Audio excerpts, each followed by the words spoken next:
अगर हम कराची में रहते हैं, हम पाकिस्तान में रहते हैं, हमारे पास सबसे ईजी एक्सेस यही है। तो हम वो सोचे ही नहीं ना जो चीज़ हमारे पास नहीं है। हम अमेरिका कैसे जाएं, हम ऑस्ट्रेलिया कैसे जाएं चिकन लेने या मिसाल के तौर पर सब्जियाँ लेने। हमारे कल्चर में ये चीज़ खिलाई जाती है। पाकिस्तान इंडिया में दोनों जगह, पाकिस्तान इंडिया हो गया, बांग्लादेश हो गया, जो हमारी इस तरह यहाँ पर ये चीज़ बहुत मैके से आती है, चीज़ें बन के तैयार बन के पूरी आ रही है, मिठाइयाँ आ रही हैं, मीठे आ रही हैं, उसका कोई फ़ायदा नहीं है सिवाय वो एक इंसान को मोटा करने के बस। हेल्थ खराब हो रही है, अच्छी नहीं हो रही, वो खराब कर रही है और वीकनेस दूर नहीं होती, कुछ भी नहीं होगा उन चीज़ों के अंदर, कहीं भी न्यूट्रिशन नहीं है। तो आप, लेकिन आपके ऊपर डिपेंड करता है। अगर आप प्रेगनेंसी के बाद रोटियां पराठे अंडे की कढ़ाई ही खाते रहेंगे तो कोई आप कभी भी कम नहीं हो सकते। कि एक फीमेल भी है, उसको भी वर्कआउट्स करने चाहिए, उसको भी स्पोर्ट्स में जाना चाहिए। हम रील्स तो देख रहे हैं, हम यूट्यूब पे वीडियोस तो देख रहे हैं, जितने भी बाहर लोग हैं उनको देख तो रहे हैं कि वहाँ पर फीमेल एथलीट्स भी बन रही हैं, स्विमर्स भी बन रही हैं, क्रिकेटर्स भी बन रही हैं। हमारे यहाँ नहीं बन रही। किसी का वेट कम है तो उसको स्लो वेट ट्रेनिंग्स की तरफ हम ज़्यादा लेके जाते हैं बनस्बत जंपिंग जैक या किसी का उछाल की हाई इंटेंसिटी वर्कआउट्स। आज के दौर में आप देखें बहुत सारी खवातीन ऐसी जिनके जेनेटिक ऐसे होते हैं वो स्लिम ही रहती हैं ज़िंदगी में। हमारे यहाँ बॉडी स्क्रीनिंग बहुत कम है।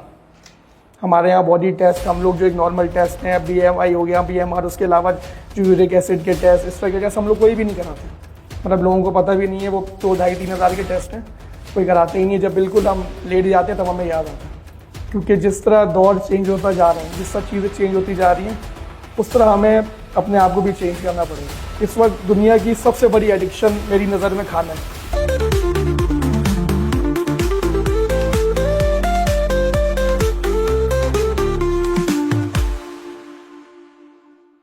खुर्रम कामरान की पॉट से हाजिर हैं और हम अपने ऑडियंस को बताते हैं कि ज़िंदगी की फ़िटनेस कैसे होती है, गाइड करते हैं उनको।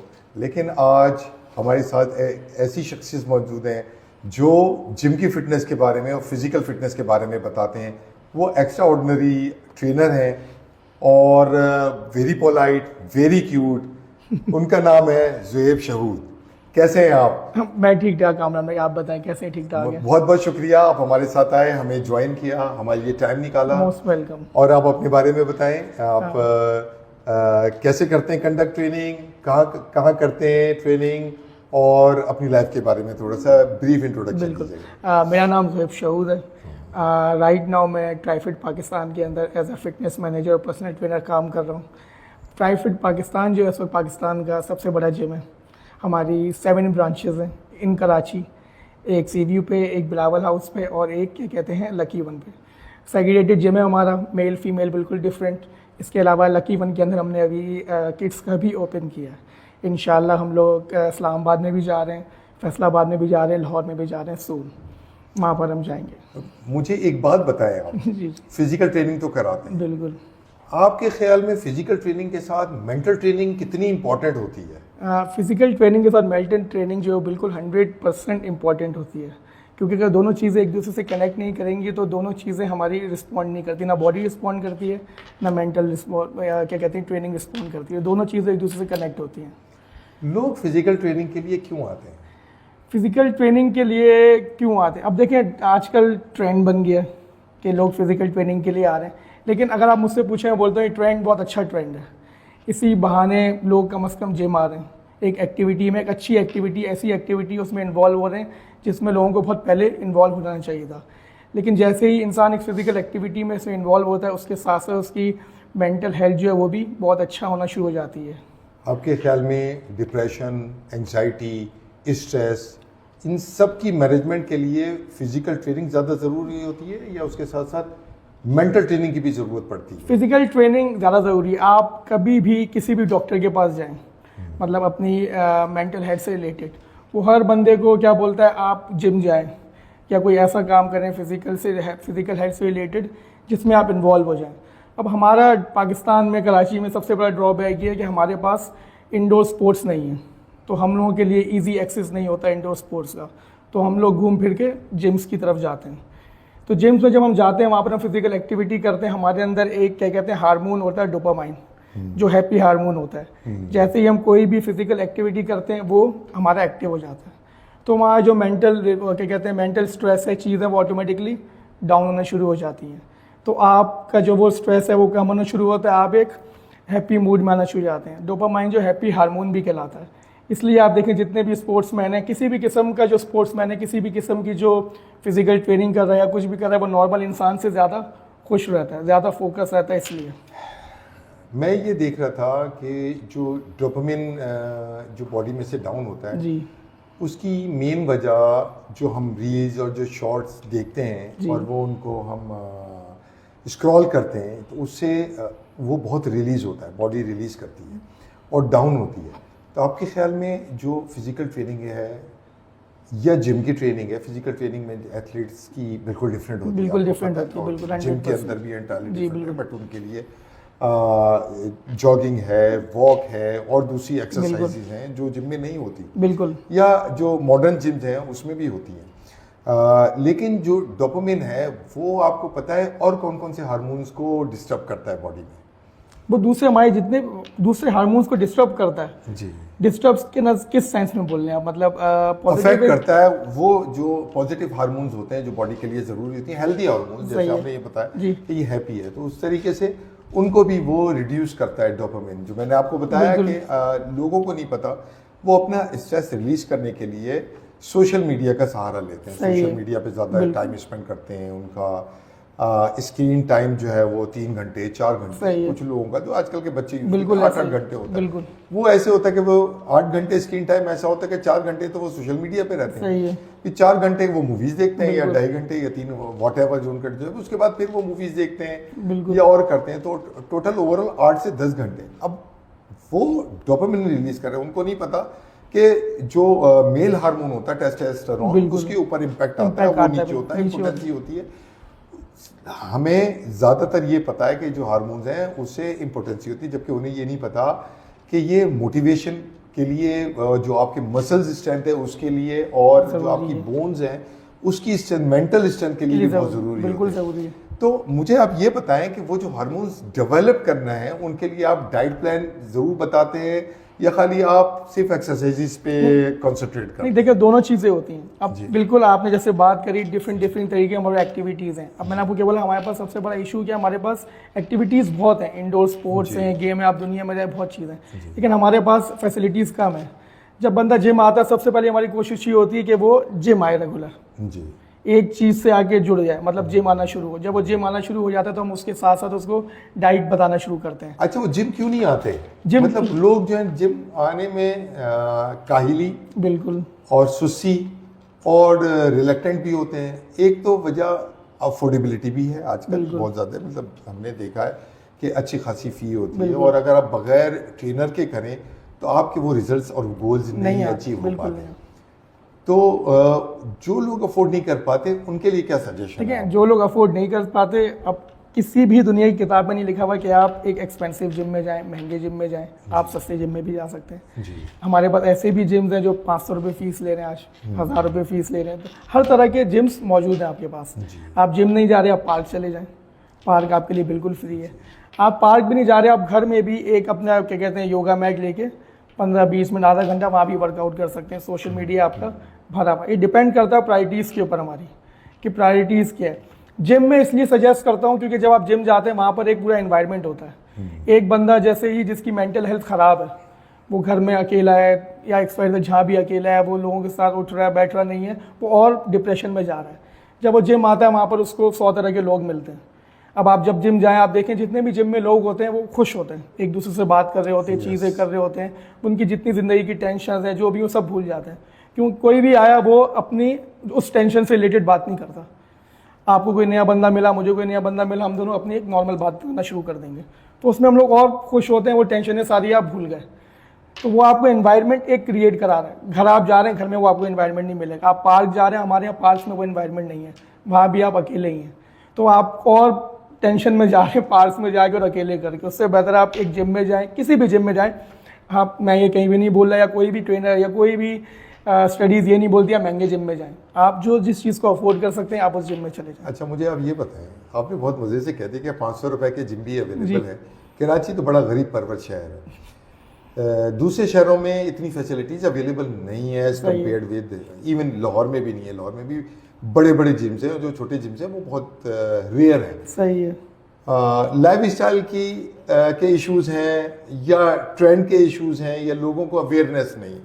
आज भी मेरा लाहौर में अच्छा खासा टाइम स्पेंड होता है। वहाँ हार्ट के पेशेंट्स कंपैरेटिवली दूसरे शहरों से कराची के मुकाबले में ज़्यादा हैं। एक तो जो उनके डाइट प्लान्स हैं या जो ज़्यादातर खुराक है वो अभी तक वो देसी खुराक पे जोड़ते थे। पाए हो गए, नहारी हो गई, उसके अलावा हाई कैलोरी जो है या हाई प्रोटीन कह लें आप, प्रोटीन्स भी होती हैं, प्रोटीन भी होती है, बिल्कुल ऐसे ही। उसकी तरफ ज़्यादा रगबत होती है। हमारे यहाँ तो कराची में लोग बहुत कॉन्शियस हैं, एक दूसरे से डिस्कस करते हैं स्कूल में, कॉलेजेस वगैरह में। लेकिन मुझे ये बताएं, जहाँ 45 डिग्री सेंटीग्रेड है वहाँ 500 रुपये जिसमें AC नहीं लगा हुआ, उसमें जाके बच्चा या टीनेजर ये बड़ा कैसे करेगा जाके? मुझे अच्छा, दूसरा एक और मैं बताता हूँ, हमारा 52% आबादी हमारी खवातीन की बिल्कुल है, तो हमें खवातीन को तो ज्यादा करना चाहिए। खवातीन को ज्यादा इशू होते हैं कि घर के अंदर होती हैं, मतलब एक उनके बेबी को बर्थ देती हैं तो उसके बाद उनका वजन 20 किलो 25 किलो बढ़ जाता है। दूसरा बच्चा होता है तो 40 किलो बढ़ जाती है और टोटली उनका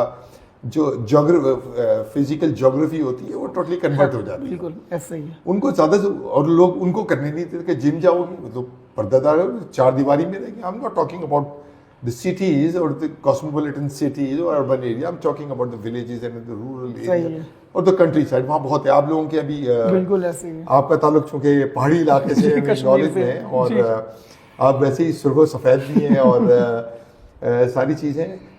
दूसरा एक जो मैं कनाडा में करता रहा हूँ, मैंने वहाँ बहुत देखा है। मेरा सेकंड क्वेश्चन है, उसका विल कंटिन्यू, सॉरी मैं, लेकिन चूँकि कनेक्टेड है तो इसलिए मैं उससे वहाँ मैंने देखा है जिम, बहुत अच्छे अच्छे जिम होते हैं। वहाँ जो गोरियाँ होती हैं वो प्रेग्नेंट भी होती हैं, वो जिम कर रही होती है। हमारे यहाँ जो प्रेग्नेंट लेडी थी उसको कहते हैं जी आराम करो, ना तुमने सीढ़ी चढ़नी है, ना तुमने लंबी वॉक करनी है, ना तुमने स्ट्रेस करना, तुमने आराम से बस रेस्ट करना। बिल्कुल मिसकंसेप्शन है या कोई और इश्यूज हैं, उनको कितना आप कितना कन्विंस हैं कि जो प्रेग्नेंट लेडीज है उनको ज्यादा जरूरत होती है वर्कआउट की, ऑल्दो उसको जो डिजाइन है वो डिफरेंट होगा ऑब्वियसली। वो आप मुझे बताएं, इसी से एक मैसेज जाए उनको जो प्रेग्नेंट लेडीज हैं उन्हें क्या एक्सरसाइज करनी चाहिए और क्यों करनी चाहिए। चले पहले तो आपके सवाल का जवाब देता हूँ। आपने कहा जैसे हमारे जो छोटे एरियाज हैं जहाँ पर गर्मी बहुत ज़्यादा है, चीज़ें बहुत ज़्यादा हैं, वो कैसे जिम करें, कैसे वर्कआउट करें। अब देखें, जिम मेरे ख्याल से जो मुझे नॉलेज है हर छोटे छोटे एरिया में बना हुआ है। अगर अब जैसे जिस एरिया में बहुत ज़्यादा गर्मी है, 45 डिग्री है, 50 डिग्री है, अब जो वो लोग हैं वहाँ पर वो लोग वैसे ही उस गर्मी में रहने के आती हैं, उनकी बॉडी उस चीज़ की यूज्ड टू है, तो उनको एसीज की या उस चीज़ की ज़रूरत नहीं है। बिल्कुल अच्छा। तो वो जब उस जिम में जाएंगे तो उनके लिए वो इशू नहीं है गर्मी, एग्जैक्टली उनके लिए वो इशू नहीं है, वहाँ जाएं। अब उनकी प्रायोरिटीज़ पे बात है कि जा रहे हैं या नहीं जा रहे। ऐसे बहुत सारे फिट लोग हैं जो कराची में अच्छे ट्रेनर्स हैं बने, वो छोटे एरिया से भी आके बने, वहीं पर उन्होंने उस चीज़ को शुरू करा, वहाँ से वो बंदे चले गए। लेकिन बात वही है, जिसको जाना होता है, जिसको करना होता है, वो कहीं भी जाके कर सकता है, डिपेंड करता है। अब किसी के पास जिम नहीं है, मैंने आपको पहले बोला, वो मैट ले सकता है। और अब हर किसी को अवेयरनेस है मेरे ख्याल से आजकल, मतलब मेरे नहीं समझता कि पाकिस्तान में कोई या दुनिया में कोई ऐसा बंदा होगा जिसके पास स्मार्टफोन ना हो। हर किसी के पास स्मार्टफोन है, हर कोई रील देख रहा है, हर कोई यूट्यूब देख रहा है। एक्सेस है, इजी एक्सेस है, तो इससे ज़्यादा इजी एक्सेस आपको कोई नहीं है। आपको पहले दिन का वर्कआउट चाहिए वो भी आपको यूट्यूब पे मिलेगा, आपको 100वें दिन का चाहिए वो भी मिलेगा, आपको घर में करना है वो भी मिलेगा, आपको जिम में करना है वो भी मिलेगा। फिर डिपेंड करता है, आप अगर चाहते हो, आपके अंदर चाहत है, तो आप किसी भी तरह किसी को अप्रोच कर सकते हो, कोई मसला नहीं। अब दूसरी बात आपकी आ गई, आपने कहा कि जब आप बाहर गए वहाँ पर जो हमारी प्रेग्नेंट वहाँ पर ख़वातीन हैं वो वर्कआउट्स करती हैं, बिल्कुल उनको 100% वर्कआउट करना चाहिए, इसमें कोई इशू नहीं है। पहले वो जाके अपने डॉक्टर से कंसर्न करेंगे, जैसे जो एक हमारा कॉम्प्लिकेशन ना हो, डॉक्टर उनको बताएगा आप बिल्कुल जाओ, ये वर्कआउट्स आप कर सकते हो, उसमें कोई इशू नहीं है। तो जब वो 7 वर्कआउट्स वहाँ पर करते हैं, उनके डॉक्टर्स उनके साथ होते हैं, उनकी रिपोर्ट्स मंथली चेक हो रही होती हैं, वो उसके साथ वर्कआउट कर रहे होते हैं जो उनको बोला। टाइम टू टाइम वो उस चीज़ को डाउन करते जाते हैं वर्कआउट को, और अपनी कैलोरीज को बढ़ाते जाते हैं न्यूट्रिशन के हवाले में, क्योंकि न्यूट्रिशंस भी उनके लिए उस टाइम पे बहुत ज़्यादा ज़रूरी होते हैं। लेकिन उसके लिए उनके साथ डॉक्टर का इन्वॉल्व होना बहुत ज़रूरी है। हमारे यहाँ इस चीज़ को पता नहीं अच्छा नहीं समझा जाता, क्योंकि हमारे यहाँ कल्चर बिल्कुल डिफरेंट है फैमिलीज़ में। अब अगर हमारे यहाँ कोई ख़वातीन प्रेग्नेंट हो तो हमारी नानी भी हैं, दादी भी हैं, अम्मी भी हैं, दूसरी भी हैं, बहुत सारे लोग हैं जो फिर वो उनको बोलते नहीं ऐसा नहीं करो, ऐसा नहीं करो, ऐसा नहीं करो, क्योंकि हम अपने कल्चर से गोरवा कल्चर को मिला नहीं सकते। हम लोग एक बिल्कुल डिफरेंट कल्चर से, वो लोग बिल्कुल डिफरेंट कल्चर से। तो इस चीज़ को हम कम कर उस चीज़ में पढ़ने के बजाय हम बोलते हैं आप वर्कआउट नहीं करो। तो जो जिसको बहुत ज़्यादा नॉलेज है, वो चीज़ें हैं, जिसकी फैमिली इस चीज़ से रिलेटेड है, वो बोलते हैं कर लो। उसके अलावा जो ख़वातीन उसके बाद जिनको जिम्स का इशू है, कराची में अगर रहती हैं, ख़ास तौर पे बड़े सिटीज़ में रहती हैं, वहाँ तो हमारे सेग्रीगेटेड जिम बहुत बड़े हैं, कोई मसला नहीं है। आप ट्राइफेड ही ले लें, ट्राइफेड एक सेग्रीगेटेड जिम है कराची के अंदर, बिल्कुल फीमेल्स का बिल्कुल अलग है जी। तो वहाँ पर अगर वो आना चाहें वहाँ आ सकती हैं। अगर कोई अफोर्ड नहीं कर सकता, कोई सस्ते जिम में जाना चाहता है, तो मेरे ख्याल से 80-90% जिम जितने भी हैं उनकी टाइमिंग सेग्रीगेटेड होती है, 10 से लेके 4 बजे तक, 5 बजे तक। फिर वही बात आ गई अवेयरनेस की, अगर वो वहाँ भी नहीं जाना चाहती, घर में करना चाहती हैं, तो हमारे पास इजी एक्सेस है सोशल मीडिया। वो उसके ऊपर जाके वर्कआउट सर्च कर सकते हैं, किसी ट्रेनर को सर्च कर सकते हैं, आपके चैनल के थ्रू आपसे पूछ सकते हैं, मुझसे पूछ सकते हैं, डिपेंड करता पूछने वाले पे। वो तो आपकी बात सही है, लेकिन सबसे बड़ा मसला ये होता है कि मैं सोशल मीडिया, यूट्यूब और इंस्टाग्राम पे जो एक्सरसाइज वगैरह आती हैं वो देख के हम अपनी शुरू कर दें। सही है। आपका बॉडी वेट, आपका जो BMI है और आपके क्या गोल्स हैं, उसके हिसाब से जाहिर है ट्रेनर का काम क्या है। दुनिया भर में जो इतने ट्रेनर जितने पैसे लेते हैं, आप भी अच्छे खासे पैसे लेते होंगे ऑब्वियसली, और आपका जिम भी अच्छे पैसे लेता है, तगड़े पैसे लेते हैं। बिल्कुल जाहिर उनकी अफादियत तो है ना, उनकी इंपॉर्टेंस है हमारे, 100% इंपॉर्टेंस है। मतलब ये कल्चर की बात नहीं कर रहा, लेकिन वो मैं अपना BMI देखूं, मेरा वेट 90 kg है, मेरा जो छोटा भाई है वो ही 62 kg, having the same height. अब वो मेरी वाली एक्सरसाइज नहीं कर सकता भाई यूज, लेकिन अब YouTube पे देख के बगैर BMI के वही वाली एक्सरसाइज शुरू कर देगा। अच्छा, मेरा वो सप्लीमेंट्री क्वेश्चन है, मैं टू कंटिन्यू दिस, जो खवातीन का टॉपिक है, जी। मैं बहुत ये करना चाहता हूँ कि खाली हमारा जो प्रोग्राम है वो खाली जो मेल हजरात हैं वो ना देखें, खवातीन जरूरी है, ये नॉलेज होनी चाहिए। बिल्कुल। देखिए, मैंने तो प्रेगनेंसी की बात की, ड्यूरिंग प्रेगनेंसी उन्हें क्या एक्सरसाइज करनी चाहिए और पोस्ट प्रेगनेंसी क्या एक्सरसाइज करनी चाहिए, which is very very important. वो इसलिए कि पोस्ट प्रेगनेंसी मेंटल कंडीशन जो है वो फीमेल की बहुत खराब हो जाती है। बिल्कुल, ये खाली फीमेल्स जानती हैं या बड़ी जो शादीशुदा हजरात हैं वो जानते हैं, जो अनमैरिड है उनको इतना नॉलेज नहीं होगी कि उनको बहुत स्ट्रेस होता है और उनके मेंटल जो कॉम्प्लेक्सिटी होती है वो बहुत हाई होती है, बॉडी फिजिकल चेंजेस होती हैं, ब्ला ब्ला, बहुत सही चीज, आपके हार्मोन सारे डिस्टर्ब होते हैं। उसके लिए आप कौन कौन सी एक्सरसाइजेस बताएंगे जो जनरली जो नॉर्मली वो खवातीन कर लें? वो इसलिए मैं आपसे पूछा हूँ क्योंकि हमारे यहाँ होता ये है 80% 70% फैमिलीज के अंदर कि पोस्ट प्रेगनेंसी उनको वो गोंद और वो पंजीरीस और वो हैवी जो है वो खिलाते हैं, उसके बाद फिर जो खवातीन होती हैं वो फूल के गुफा हो जाती हैं और अनफिट हो जाती है। बजाय उसका सबसे ज़्यादा फिर उसके सोशल प्रॉब्लम्स क्रिएट हो जाते हैं एक बच्चे के बाद। वो ये होता है वो तो स्मार्ट लड़की से शादी करके आया हुआ होता है, उसके बाद जो बच्चे होते हैं उसके बाद वो जी है वो तंबोला तैयार होता है, तो जाहिर है फिर उसका माइंड कहीं और जाता है, वहां से और दूसरे social distraction social problems create होती है। और खवातीन की तरफ इंटरेस्ट जाना हो जो स्मार्ट है वो कहती है ये तो घर के अंदर तो ऐसी है, यू नो, बिल्कुल ऐसे। तो उन्हें कौन सी एक्सरसाइज करनी है ब्रीफली बता दें, और वेट के हिसाब से भी जो मैंने BMI का कहा था वो भी आप मुझे बता दें कि वेट को कैसे खातिर रखें और किस हिसाब से एक्सरसाइज करें ताकि सोशल मीडिया पे मैंने बताया ना, इंस्टाग्राम वगैरह यूट्यूब पे अजीब अजीब सी एक्सरसाइज हो।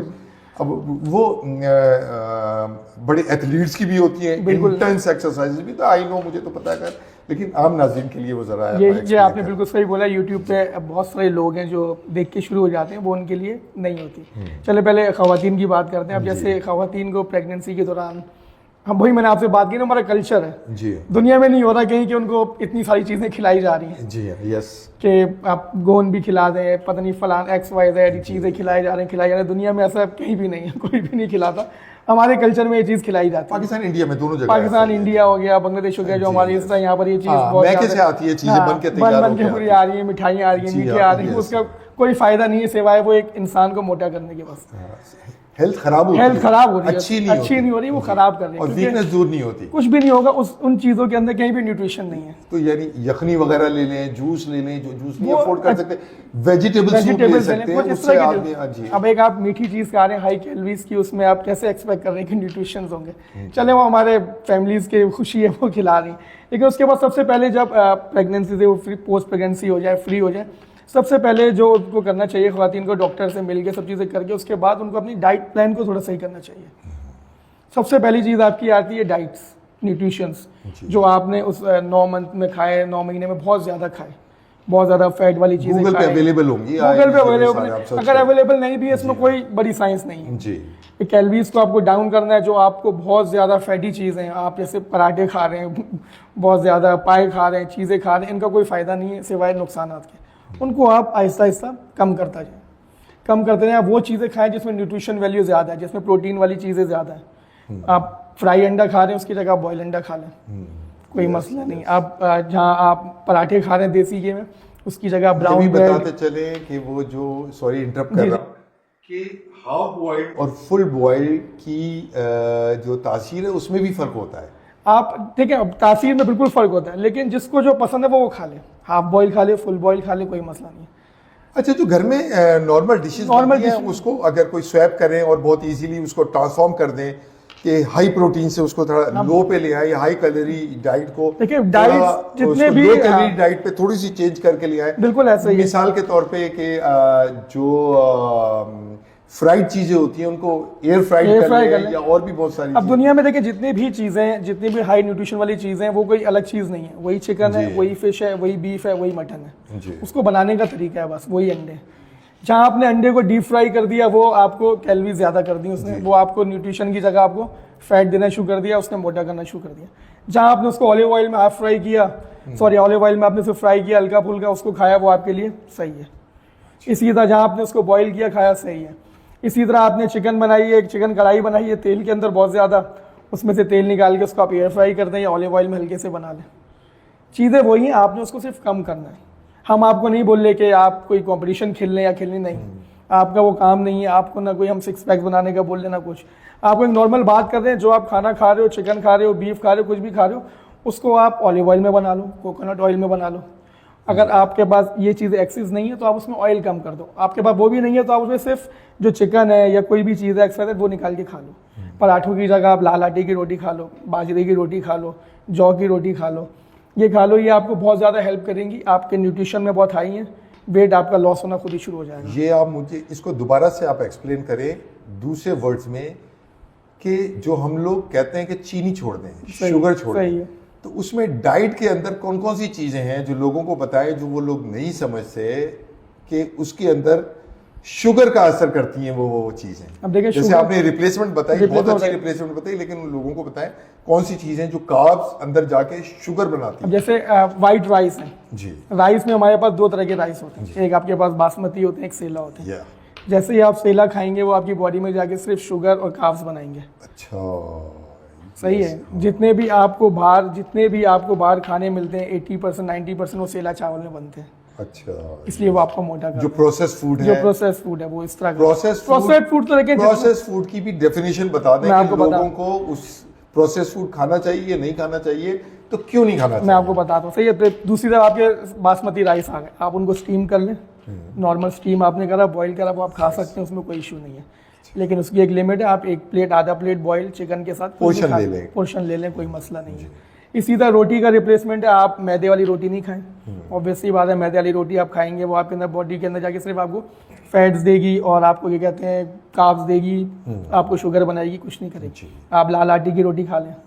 आप लाल आटे से क्या मुराद है आपकी? जो लाल आटा नॉर्मल जो हमारा जो आटा होता है लाल जी, जो घर में अवेलेबल होता है जी, वो आप घर में बना के खा लें।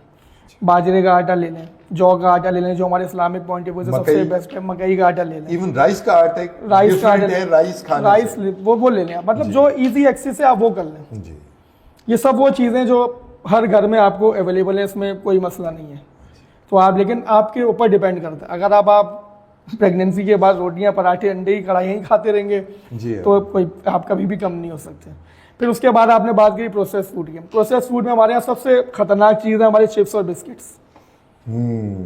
चिप्स और बिस्किट जो इस वक्त सबसे ज़्यादा खाए जाते हैं, सबसे ज़्यादा इस वक्त चिप्स और बिस्किट्स खाए जा रहे हैं, प्रेगनेंसी में भी, उसके बाद भी, नॉर्मल डेज में भी लोगों के घर में चिप्स भरे हुए, बिस्किट्स भरे हुए। वो दिखने में इतने से, लेकिन उसके अंदर एक बिस्किट आप उठाएं कोई सा भी 40 रुपये का, उसके अंदर कैलोरीज 500-600 हैं। सिर्फ कैलोरीज नहीं है, सिर्फ उसके साथ ट्रांस फैट भी है, उसके साथ दूसरी चीज़ें भी, वो सब आपके अंदर जा रही हैं। ज़ुहैब भाई, एक बात बताएं मुझे, ये फीमेल्स के बारे से कंटिन्यू है जी। एक टीनेजर बच्ची है, एक 20s में, एक 30s में, एक 40s में, और एक अम्मा है और दादी हैं। हमारे यहाँ ये होता है कि ओल्ड एज में जाके तो ख़त्म हो जाती है एक्सरसाइज, लोग कहते हैं नहीं। तो अब इनकी जो कैटेगरी है, इनको कैसे कैसे एक्सरसाइज और डाइट को लेके चलना चाहिए? अब देखिए खुर्रम भाई, इसका सबसे पहला इशू जो है हमारे वो टीनेजर से शुरू होता है जी। क्योंकि हमारे यहाँ इस चीज़ का कल्चर नहीं है।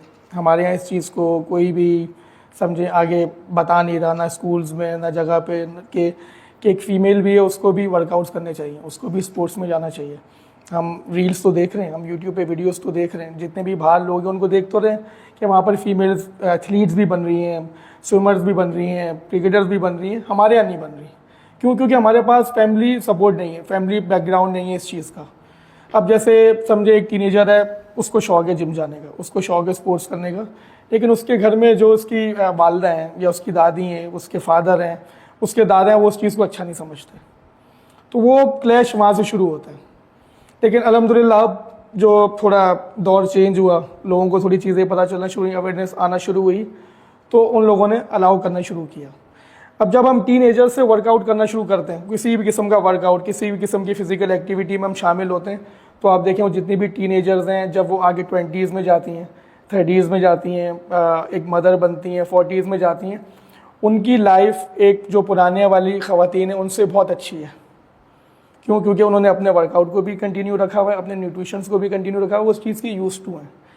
अब जो हमारी एक नॉर्मल फीमेल है, एक हाउसवाइफ है, जो जिसने कभी वर्कआउट किया ही नहीं, तो टीनेज भी गुजर गई, 20s भी गुजर गए, 30s भी गुजर गए, 40s में वो बिल्कुल डाउन होना शुरू हो गई, मेंटली भी, फिज़िकली भी। घुटनों में से आवाज़ें आ गई, कोहनियों में से आवाज़ें आ गई, जगह जगह से आवाज़ें आ गई, घर के इतने काम हैं, इतने मसले हैं, इतने प्रेशर हैं। फिर वो सोचते हैं वर्कआउट कैसे करें, या किसी फिजिकल एक्टिविटी में कैसे शामिल हो। उनके लिए वहाँ पर क्या चैलेंज आ जाता है, वो वर्कआउट करना चैलेंज नहीं है, उनके लिए बैरियर बन जाता है उनका मेंटल हेल्थ। वो उनको उस चीज़ को वहाँ पर जाने नहीं दे रही होती। तो उसके लिए उनकी जो फैमिली बैकग्राउंड है या उनके घर में लोग हैं, वो उस चीज़ को उनके दिमाग से निकालें कि नहीं, आप वर्कआउट कर सकते हैं। वर्कआउट की कोई उम्र नहीं है। आप 50 साल के हों, आप 60 साल के हों, आप 70 साल के हों, आप 20 साल के हों, 15 साल के हों, आप मेल हों, आप फीमेल हों, आप वर्कआउट कर सकते हैं। ये डिपेंड करता है हमारे ऊपर, आपके ऊपर, हम इस चीज़ को आगे किस तरह कैरी करें, आगे अपने घरों में किस तरह कैरी करें, लोगों को किस तरह बताएं कि ये चीज़ आपने करनी है, ये चीज़ अच्छी है, ये चीज़ आपके लिए ज़रूरी है। अब हमारी नानी है, दादी हैं, उनको आप देखें, किसी के घुटनों का मसला है, किसी को चलने का मसला है, वो मसले इसीलिए हैं क्योंकि उन्होंने कभी वर्कआउट्स नहीं किए। पुराने ज़माने में, पिछले दौर में आप चले, न्यूट्रिशन का भी कोई ख्याल नहीं रखता था, वो उनको अब जाके चीज़ अफेक्ट कर रही है। अगर हम अपने घर में अभी से ही 15 साल से ही, 16 साल से ही, स्कूल टाइम से ही मेल फीमेल में, फीमेल्स में ख़ास तौर पे ये चीज़ ज़्यादा करेंगे, तो उनको आगे जाके वो मसला नहीं करेगा। दूसरा, वर्कआउट्स में ऐसा कोई चेंज नहीं है। अब ऑब्वियसली बात है, अगर कोई 40 साल का, 50 साल का, 60 साल का, उसके वर्कआउट्स डिफरेंट हैं, उसको स्लोली ग्रेजुअली लेके चलना पड़ेगा। जंपिंग जैक्स नहीं करा सकते, उछाल कूद नहीं कर सकते, घुटनों पे लोड आएगा, उसका वेट देखना पड़ेगा, उसकी अगर कोई मेडिकल हिस्ट्री है वो देखनी पड़ेगी। 30s में कोई है, सेम उसको ही देखना पड़ेगा। किसी का वेट कम है तो उसको स्लो वेट ट्रेनिंग्स की तरफ हम ज़्यादा लेके जाते हैं बनिस्बत जंपिंग जैक या किसी तरह उछाल की हाई इंटेंसिटी वर्कआउट्स के। वेट ट्रेनिंग इसलिए ज़्यादा कराते हैं ताकि उनकी स्ट्रेंथ डेवलप हो, पहले मसल्स में स्ट्रेंथ आए, थोड़ा सा उनका क्या कहते हैं मसल मास इंक्रीज़ हो, ताकि फिर वो आगे उस चीज़ को कंटिन्यू करें। ज़रूरी नहीं है एक बंदा अगर मोटा है तो वो अनफिट है, एक पतला है तो वो फिट है। ये दुनिया की किसी किताब में नहीं लिखा हुआ। आप मोटे होके भी फिट हो सकते हो, आप पतले होके भी अनफिट हो सकते हो। आज के दौर में आप देखें बहुत सारी ख़वातीन ऐसी जिनके जेनेटिक ऐसे होते हैं, वो स्लिम ही रहती हैं ज़िंदगी भर, लेकिन उनको ज़्यादा बीमारियाँ होती हैं बनिस्बत मोटे लोगों के। क्योंकि मोटा जब इंसान होता है, ओवरवेट होता है, उसको कहीं ना कहीं ख्याल आता है, वो डॉक्टर के पास चला जाता है, अपने टेस्ट करा लेता है। हमारे यहाँ बॉडी स्क्रीनिंग बहुत कम है। हमारे यहाँ बॉडी टेस्ट, हम लोग जो एक नॉर्मल टेस्ट हैं, BMI हो गया, BMR, उसके अलावा जो यूरिक एसिड के टेस्ट, इस तरह के टेस्ट हम लोग कोई भी नहीं कराते। मतलब लोगों को पता भी नहीं है, वो 2-2.5-3 हज़ार के टेस्ट हैं, कोई कराते ही नहीं। जब बिल्कुल हम लेट जाते हैं तब हमें याद आता है। तो मोटा जो एक ओवरवेट इंसान है वो फिर भी जाके वो टेस्ट करा लेता है, तो वो कहीं ना कहीं उस चीज़ को पकड़ लेता है। लेकिन इसलिए मैं कपड़े अच्छे लग रहे हैं, उस पर दिख रहा है अच्छा, वो बोलता नहीं यार मैं तो फिट हूँ।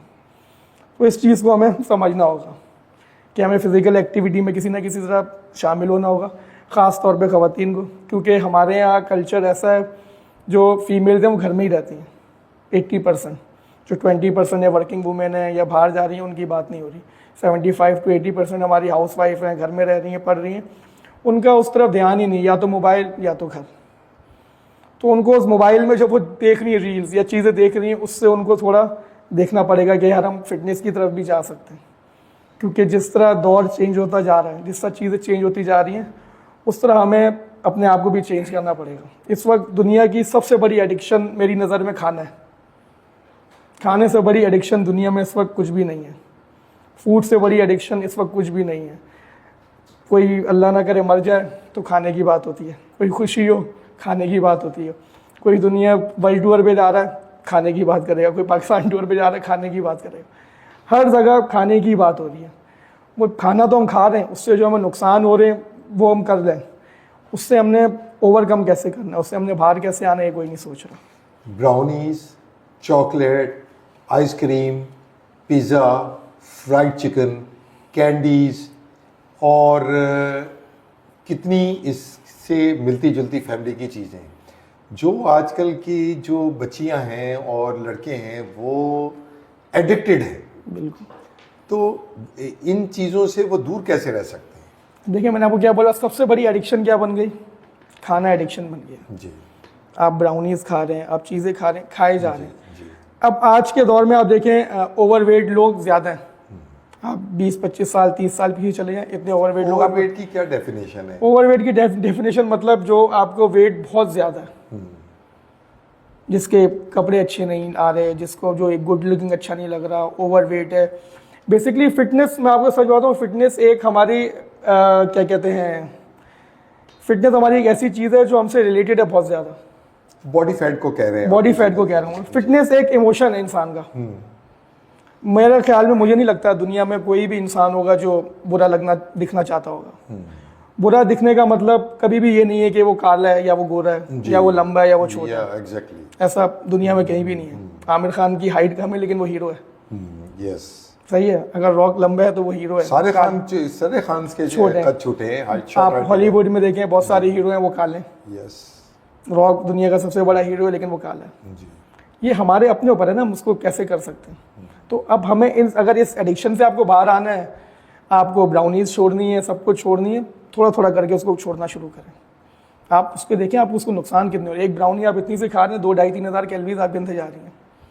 उसके साथ दूसरी चीज़ें कितनी जा रही हैं, कितनी वो फैट्स आपके अंदर पैदा कर रहा है। 25 साल के बच्चे हैं और मिड 20s के और मिड 30s के, और हार्ट अटैक्स हो रहे हैं। यही वजह है। अब शरियाने ब्लॉक हो जाते हैं जो पता नहीं लगता, यही वजह है। और एक्सरसाइज नहीं करते तो वो आइडेंटिफाई नहीं होते, वो टेस्ट नहीं कराते। तो इसमें जो आपने ब्लड टेस्ट वगैरह उनकी कितनी इफादियत है कि आप अपने जो आपके यहाँ आपके क्लाइंट्स आते हैं उनको आप बताते हैं कि अगर आप थोड़ा अनकम्फर्ट हो, डिस्कम्फर्ट हो रही है उन्हें, तो उन्हें आप बताते हैं कि जाके मेडिकल ये टेस्ट कराएं, ब्लड टेस्ट कराएं, देखें आप। देखिए हमारे यहाँ जो क्लाइंट्स आ रहे हैं, पहले या तो वो टेस्ट करा के ही आते हैं, वो उस चीज़ से गुजर चुके होते हैं, फिर वो आते हैं। मैंने आपको क्या बताया, फिटनेस एक इमोशन है जी। हेल्थ एक इमोशन है जो उनसे जुड़ी हुई होती है। वो आते ही जिम जब है, जो उस चीज़ को पहले रिकग्नाइज कर चुका होता है वो उस चीज़ से निकल चुका होता है। ये हमें खुद इस चीज़ का, पहले आप 25-30 साल पीछे चले जाएं, अगर 20 साल 25 साल में किसी को शुगर हो जाती थी या हार्ट अटैक हो जाता था तो हम लोग परेशान हो जाते थे कि यार इतनी सी उम्र में शुगर हो गई, इतनी सी उम्र में आपको हार्ट अटैक हो गया। आज ये चीज़ नॉर्मल है। इसकी वजह डिप्रेशन है, इसकी वजह आपके ये खाने, इसकी वजह यही चीज़ें सारी। 25-30 साल पहले मोबाइल नहीं था तो लोगों की ख्वाहिशात नहीं थी, डिप्रेशन कम था, लोग गलियों में क्रिकेट खेल लेते। स्पोर्ट्स ही है ना, आप एक्टिव हो, 3-3 4-4 घंटे क्रिकेट खेल रहे हो, बाहर घूम रहे हो, कुछ ना कुछ कर रहे हो, एक्टिविटी हेल्थ से रिलेटेड थी। खाना इतना ज़्यादा नहीं था। हेल्थ एक्टिविटी क्या मतलब है, कोई भी ऐसी एक्टिविटी जो आप कर रहे हो। पहले क्रिकेट खेल लेते थे हम, कुछ ना कुछ बाहर जाके कर लेते थे। मोबाइल आए, चीज़ें ख़त्म हो गई, हमने करना छोड़ दिया। ख़वातीन जो बाहर थोड़ी वॉक कर रही थी पार्कों में, करना छोड़ दी, मोबाइल में लग गई। मोबाइल एक इजी चीज़ है ना, आप सुकून से एसी में लेटे हो, कहीं भी लेटे हो, 3-4 घंटे गुजर गए पता नहीं चला आपको। आप फिजिकल एक्टिविटी की तरफ नहीं जा रहे। टेस्ट मैंने आपको ये पीछे यही बताया, टेस्ट लोग नहीं करा रहे। वो लोग चाहे मेल हो चाहे फीमेल हो जिनको खाने का बहुत ज़्यादा शौक है, आप हर महीने टेस्ट कराओ लाजमी। आप 2,500-3,000-4,000 रुपये अपने ऊपर खर्च कर लो। डॉक्टर हॉस्पिटल एक ऐसी जगह है जहाँ इंसान डर जाता है। ऐसा कोई इंसान नहीं है जो हॉस्पिटल में जाके ना डरे। वो टेस्ट है उसको डराते हैं। वो जब वो डरता है तो वो फिर किसी फिजिकल एक्टिविटी की तरफ, जिम की तरफ, उसकी तरफ आता है कि नहीं यार अब मैं शुगर होने वाली है, मेरा कोलेस्ट्रॉल इतना बढ़ गया, मेरी क्या कहते हैं बीपी हाई हो गया। डॉक्टर उनको क्या बोल रहा है, आप जिम चले जाओ, वेट कम करो। डॉक्टर भी, आप किसी भी डॉक्टर के पास जाएं टेस्ट लेके, वो आपको क्या बोल रहा है, वेट कम कर लो। तो आप ऐसी नौबत ही क्यों आने दे रहे हो? आप पहले ही फिजिकल एक्टिविटी की तरफ आ जाओ। मुझे नहीं लगता कि दुनिया में अभी कोई ऐसा लोग होगा जो इस चीज़ से अवेयर नहीं होगा। हर किसी का मोबाइल है, हर कोई फिटनेस देख रहा है, तो हर किसी को ये चीज़ पता है। अच्छा, मुझे ये बताएं आप कि जो जिम का भूत है वो कब चढ़ता है? शादी, ब्रेकअप्स या डॉक्टर की एडवाइस, इन तीनों में से? ये तीनों चीज़ें, मैंने आपको क्या बोला, जिम एक इमोशन है, फिटनेस एक इमोशन है। ये तीनों चीज़ें इमोशन से जुड़ी हुई हैं। डॉक्टर के पास आप गए, उसने बोला यार आप तो बस बीमार हो गए, अब आप देख लो आपका एंड चल रहा है, आपका ब्रेन ट्रिगर कर गया, हार्ट ट्रिगर कर गया, आपका इमोशन एकदम ऊपर आ गया, अब क्या करूं? आपकी शादी होने वाली है, ऑब्वियसली बात है, एक ही बार हो रही है, तस्वीरें भी खिंचानी, आपको अच्छा दिखना है, आपका इमोशन ट्रिगर कर गया, आपने कहा नहीं यार चलो। ब्रेकअप हो गया, आप दुख में बैठे हुए हो, आपको कुछ नहीं है करने को, आपको जिम याद आ गया। इसी तीनों चीज़ों में हो रहा है। सबसे ऊपर मैं नंबर 1 पे प्रायोरिटी दूंगा हॉस्पिटल्स को, डॉक्टर्स को, उसके बाद आपकी शादी है, फिर आपके ब्रेकअप्स हैं। लेकिन ऐसा होना नहीं चाहिए। आप बाहर ट्रैवल करते हैं, बाहर जाते हैं, वहाँ आप देखें 50 साल का बंदा हो, 40 साल का बंदा हो, 30 साल का बंदा हो, सब कोई ना कोई फिजिकल एक्टिविटी कर रहे हैं, किसी ना किसी चीज़ में वो लोग लगे हुए हैं, क्योंकि उनको इस चीज़ की अवेयरनेस है, उनको इस चीज़ की नॉलेज है शुरू से। वहाँ इस चीज़ की बहुत ज़्यादा नॉलेज दी जाती है स्कूल से, चीज़ों से। हमारे यहाँ नहीं है, लेकिन हम खुद ले सकते हैं। मोबाइल्स हैं हमारे पास, अब तो इतना जदीद दौर है, टेक्नोलॉजी वाला दौर है, मोबाइल है, आप गूगल करो, आपको 100 तरीके के आर्टिकल्स मिल जाते हैं, चीज़ें मिल जाती हैं। वो डिपेंड करता है हमारे ऊपर, लेकिन हमें उस जगह पे पहुंचने से पहले ही, एक ट्रिगर होने से पहले ही चाहिए कि कोई ऐसी एक्टिविटी में चले जाएं जो हमारी हेल्थ के लिए बहुत अच्छी है। लेकिन शादी हुई, छोड़ दिया, ब्रेकअप वाला टाइम निकला, वो छोड़ दिया, कोलेस्ट्रॉल नीचे आया, उसके बाद वर्कआउट छोड़ दिया। बिल्कुल ऐसा ही है, वो छोड़ देते हैं, फिर वापस मोटे हो जाएंगे, कोलेस्ट्रॉल दोबारा ऊपर हो जाएगा, जी हाँ। फिर वापस जिम याद आएगा। कहने का मकसद ये कि लाइफ स्टाइल का हिस्सा बना देना चाहिए इनको, और कंपलसरी होना चाहिए। देखिए, कोई भी फिजिकल एक्टिविटी आज के दौर में, जब इतना खाने का दौर है, इतना घूमने का दौर है, पॉल्यूशन है, बाहर चीज़ें, लाइफ, जिम और कोई भी इस तरह की चीज़ें, कोई भी स्पोर्ट्स, आपका लाइफस्टाइल होना चाहिए। आप दिन में 30-40 मिनट अपने आप को दे सकते हैं, इसमें कोई इशू नहीं है। जब सेलिब्रिटीज़ की अगर हम बात करें, वो बहुत ज़्यादा बिजी होती हैं, 24/7 बिजी होती हैं। जब वो अपने आप को 1 घंटा दे सकते हैं, तो आप, हम या नॉर्मल लोग क्यों नहीं दे सकते? वो ये भी तो कहते हैं कि पैसे दे के वजन नहीं उठाएंगे। पैसे दे के वजन नहीं। अब देखिए, वजन एक ऐसी चीज़ है दुनिया की वाहिद, अगर कोई प्राइम मिनिस्टर भी है किसी मुल्क का, वो भी पैसे दे के उठा रहा है जी। एक नॉर्मल इंसान है, वो भी उठा रहा है जी। वजन अगर आपको पैसे देने भी पड़ रहे हैं इस चीज़ के, तो मैं समझता हूँ वो उसमें कोई बुराई नहीं है। क्यों? क्योंकि वो आप अपने लिए उठा रहे हैं। उसमें 1000% किसको फ़ायदा है उस वेट उठाने में? तो उठा रहा है उसमें, मुझे नहीं लगता उसके अलावा किसी और को फ़ायदा होगा। ये आपकी वो मेहनत है जो सिर्फ आपको ही फ़ायदा दे रही है, आपके साथ वाले किसी इंसान को ये फ़ायदा नहीं देगी। तो आपको अगर इसमें थोड़े पैसे खर्च करने पड़ रहे हैं, तो आप पैसे खर्च कर लें, अनटिल अनलेस उससे बहुत ज़्यादा आपको डॉक्टर्स के पास जाके करने पड़े, अल्लाह ना करे हॉस्पिटल्स में करने पड़े, वो फिर आपके लिए बहुत ज़्यादा बुरा टाइम होगा। एक उस टाइम से कि आप एक जिम में खुशी खुशी जा रहे हैं, वज़न उठा रहे हैं, अपने आप को फिट कर रहे हैं। अच्छा, एक बहुत ज़्यादा रुझान है, यह बड़ा एक मिथ है कि कहते हैं हमारी तो फैमिली में जेनेटिकली मोटे होते हैं। तो अब वो जेनेटिकली मोटे हैं, चाहे वो जिम करें या नहीं करें, वो तो मोटे होंगे। उनके लिए आपको क्या एडवाइस है? पूरा सब कॉन्टिनेंट तो जेनेटिकली मोटा नहीं हो सकता ना। खुरम भाई, मेरे हिसाब से जेनेटिक्स कोई चीज़ नहीं है। अगर आप पर्सनली मुझसे पूछें, जेनेटिक्स बहुत सारी जगहों पे बात होती है, हमारी बॉडी बिल्डिंग में बात होती है कि उसकी बॉडी बन गई, वो जेनेटिकली बहुत अच्छा था। जेनेटिकली बॉडी उसकी जब पता चली जब उसने उस चीज़ के लिए मेहनत करी।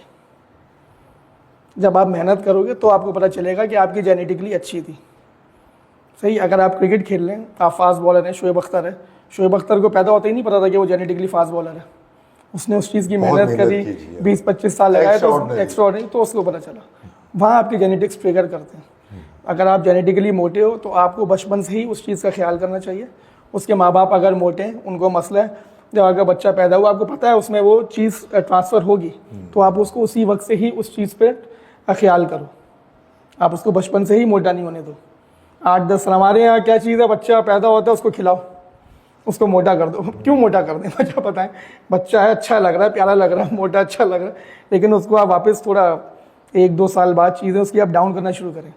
यूट्यूब पे वीडियोस भरी हुई हैं, गूगल पे वीडियोस भरी हुई हैं, सोशल मीडिया पे डॉक्टर्स बोल रहे हैं कि 2 साल तक 1 साल तक आप बच्चे को चीनी नहीं दो, मीठा नहीं दो। हमारे यहाँ बच्चों को हलवे खिला रहे हैं, चीज़ें खिला रहे हैं, डॉक्टर्स मना कर रहे हैं, आप क्यों खिला रहे हो उसको? तो जेनेटिकली उसको मोटा करने में हमारा खुद का हाथ है। जब आपने बच्चे को प्रोसेस फूड की, बिस्किट्स की, चिप्स की, हर दूसरी ख़राब चीज़ की आदत बचपन से डाल दी तो वो 10-12 साल में मोटा ही होगा। 100 में से आप कितनी परसेंटेज डाइट को देंगे और क्या परसेंटेज आप एक्सरसाइज को देंगे? डाइट फिटनेस के लिए? फिटनेस के लिए अगर आप मुझसे पूछे, मैं बोलता हूँ दोनों 50-50 हैं। अच्छा। बहुत सारी जगह है, लोग कोई 80 बोलता है, कोई बोलता है 80% डाइट ज़रूरी है, कोई बोलता है 20% वर्कआउट ज़रूरी है। नहीं, दोनों चीज़ 50-50 है। दोनों चीज़ों में ही आपको अपना 100% देना है। ऐसा नहीं है आप कोई भी, अगर आप जैसे अपना कोई बिजनेस आप बिल्ड करने जाएं, आप एक जगह स्कूल में पढ़ने जाएं, आप कॉलेज में पढ़ने जाएं, आपने एक सब्जेक्ट में आप 50% नहीं दे सकते, दूसरे सब्जेक्ट में आप 50% नहीं दे सकते। अगर एक स्टूडेंट है, उसको किसी चीज़ में कामयाब होना है, किसी सब्जेक्ट्स में अपनी क्लास में, उसको सब उस चीज़ों में बराबर की मेहनत करनी है, बराबर का उसमें उसको टाइम देना है। इसी तरह आपकी फिटनेस है, जितना आपको 1-1.5-2 घंटे अपने ऊपर लगाने, उतना ही आपको डाइट पे करना है। डाइट करना मुश्किल क्यों है? क्योंकि आप 1-1.5-2 घंटे जिम में हो, एक आप एटमॉस्फेयर में हो, एनवायरनमेंट में हो, वहाँ आप वर्कआउट करके चले गए। हमारे यहाँ कल्चर खाने का ज़्यादा है, तो जब आप बाहर निकले, तो मैंने आपको क्या बोला, कोई भी बात हो रही है खाने से शुरू हो रही है, खाने पर ख़त्म हो रही है। आप खाना खाने चले गए। मैं बोलता हूँ आप खाना खाने कहीं भी जाओ, आपको मना नहीं है। आप किसी भी रेस्टोरेंट में जाओ, आपको मना नहीं है। आपने कढ़ाई मंगाई है, आप कढ़ाई मंगाओ, उसमें से आप सिर्फ बोटियाँ निकाल के खा लो। नान छोड़ दें। नान छोड़ दें जी। सैलेड रखी हुई है, वो खा लें। मैं आपको मना नहीं कर रहा आप कढ़ाई नहीं खाओ, आप खा लो। आप उसमें से बीफ खाना है, बीफ की बोटियाँ खा लो, मटन खाना है, मटन की खा लो, चिकन खाना है, चिकन खा लो, बारबेक्यू में आपके टिक्के खा लो। आपको मीठा खाने का बहुत ज़्यादा शौक है, आप 1 चम्मच खा लो। आपको पिज़्ज़ा खाने का बहुत ज़्यादा शौक है, आप 1 स्लाइस खा लो। बर्गर खाने का शौक है, एक आप छोटा सा बर्गर खा लो। उसको पोर्शन करो ना आप। हम आपको नहीं बोल रहे कि आप सब छोड़ दो, आप भूखे बैठिए, आप खाओ, सब खाओ, थोड़ा थोड़ा खाओ। जब आप थोड़ा थोड़ा खाओगे, आपका वजन भी कम होता रहेगा। कैलोरीज डेफिशिएट होती है डाइट में बात, आपने दुनिया के हर इंसान से सुनी होगी कैलोरीज डेफिशिएट। कैलोरीज डेफिशिएट शुरू ही सबसे पहले हमारे मज़हब से हुई। अगर आप हमारे मज़हब को उठाएं, इस्लाम को उठाएं, इसमें क्या बोला जाता है, नाश्ता आप हैवी करो, दोपहर का खाना उससे कम खाओ, रात का खाना आप उससे कम खाओ। नाश्ते में आपने हाई कैलोरीज ली, दोपहर में उससे कम ली, रात में उससे कम ली, आप ऑटोमेटिकली डेफिशिएट में चले गए, डिसेंडिंग ऑर्डर में। तो ये शुरू से ही हमारे मज़हब में है ये चीज़, तो इसमें तो कोई मसला होना ही नहीं चाहिए। ये बताओ, तुम्हारे पास फिटनेस के लिए कितने लोग आते हैं और 6 पैक बनवाने कितने लोग आते हैं? फिटनेस के लिए खुदम भाई, मैं 6 पैक्स वालों को डील नहीं करता ज़्यादा जी। मैं फिटनेस वालों को डील करता हूँ ज़्यादा। अच्छा। जिनका मेरा जो गोल है वो ये है कि हर बंदे के लाइफ स्टाइल बने फिटनेस जो है। देखिए, जिसको 6 पैक्स बनाने ना, वो एक ऑलरेडी एडवांस लेवल पे होता है, वो ऑलरेडी एडवांस लेवल पे होता है, उस पर हमें इतनी मेहनत करने की ज़रूरत नहीं है, क्योंकि वो अपना बिगिनर लेवल, उससे ऊपर लेवल वो गुजार चुका होता है, उसको पता होता है। वही 6 पैक्स की बात करता है। 6 पैक्स की जब बात आती है, वो एक एक्सट्रीम लेवल की डाइट्स, एक्सट्रीम लेवल के वर्कआउट्स हैं, वो चीज़ें वो देखने में आसान लगा दो, लेकिन उसमें सब चीज़ें हमें छोड़नी पड़ती हैं जो हमने हर किसी से सुना है कि नमक बंद हो गया, पानी बंद हो गया, खाना बंद हो गया। वो लोग कम हैं, मेजॉरिटी ही कम है। अगर आप दुनिया की भी बात करें तो लोग कम हैं। वो ज़्यादातर लोग हैं कौन से, जिसको हमें कोशिश करनी है जिनकी लाइफ स्टाइल बने। जैसे जो नॉर्मल जर्नल फिटनेस वाले लोग हैं उनकी लाइफ स्टाइल बननी चाहिए। पहला स्टेप आपका लाइफ स्टाइल है। फिटनेस आपकी लाइफ स्टाइल बन गई, आपने उस चीज़ को अपनी लाइफ में एक्सेप्ट कर लिया कि हाँ ये मेरी चीज़ में अब ज़िंदगी भर रहेगी। उस चीज़ को फिर हमें 6 पैक में ट्रांसफॉर्म करने में मुश्किल नहीं होता। लाइफ स्टाइल जब आपका बन जाएगा वो आपके लिए 6 पैक्स में ट्रांसफॉर्म होना मुश्किल नहीं है। शाहरुख खान 57 का है, सलमान खान 58 का है, Aamir Khan 60+, Anil Kapoor 60+, Tom cruise 65-70, Arnold को देखें आप, सबके 6 पैक्स हैं। क्यों? उनका वो लाइफ स्टाइल है, उसके बगैर वो चल नहीं सकते। बॉडी फैट परसेंटेज क्या है, दुनिया के हर इंसान के अंदर 6 पैक्स हैं। वो 3-3 घंटे स्विमिंग भी करते हैं? 3 घंटे हमें लगता है करते हैं, ऐसा नहीं है। अच्छा 3 घंटे कोई भी एक नॉर्मल इंसान स्विमिंग नहीं कर सकता अनटिल अनलेस वो एथलीट ना हो या उसका कोई कंपटीशन ना हो या कोई चीज़ें ना हो, फिर वो वर्कआउट्स के चीज़ें आ जाती हैं डिफरेंट। तो वो उस हिसाब से डिज़ाइन होता है, वरना कोई भी 1-1.5 घंटे से ज़्यादा वर्कआउट नहीं करता। तो लाइफ स्टाइल आप पहले बनाओ।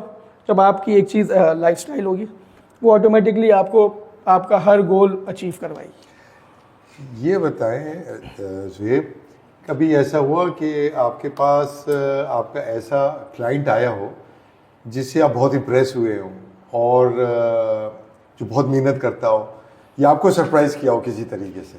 बहुत आते हैं माशाल्लाह से, आप भी हैं उनमें से। अच्छा अल्हम्दुलिल्लाह। Thank you। नहीं, बहुत आते हैं, उसमें हमें खुशी भी बहुत ज़्यादा होती है। अच्छा। अब देखिए, जब हमारा कोई क्लाइंट आ रहा है या कोई भी जिम में बंदा आ रहा है, हमसे आके पूछ रहे हैं, अब उसका, अब देखिए हम टीचर हैं, एज अ टीचर अगर आपका स्टूडेंट आपको पे बैक दे रहा है तो सबसे ज़्यादा खुशी किसको होगी?